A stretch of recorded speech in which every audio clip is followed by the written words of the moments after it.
Hi everyone. Last week we were learning about MCP client, how to create a MCP server and using it by running it in local with MCP server JSON setup. Today we'll look an alternative way to connect to the server hosted in remote. Let's look at the examples. Well, basically there's nothing changed. It's just configuration change, no code change. So I'll just walk you through. You can see I just created a new desktop ticket titled 3. If we go to list of tickets, I was playing around, so I don't see ticket 3. What does it say?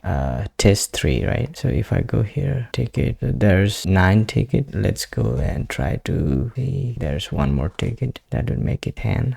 We have now 10 tickets, right? So the newly created ticket is there. So I don't want to run over all the examples because it's the same thing. I'll just walk you over the code. So the only changes I did in the client is this configuration using the SSE connection type instead of stdio. That's the only way. And let's look at the remote. Few things I made change is the name just to differentiate. So when I run it, I can run it differently, and the jar stays in the repository, right? Usually you have different repos. I just did it in the same one. That's why I had to do this one. And then I removed the logging label from root to like none. And then what I did was I ran the jar command to run the application. That's it. This is just running somewhere, and then you're trying to connect in the client using the SSC, or there's another type called streamable. You can try with streamable if it is available. That's only the change from last week. Now you can host your servers anywhere and you can connect. You just need to provide the correct URL, the configuration. Try this out. Bye.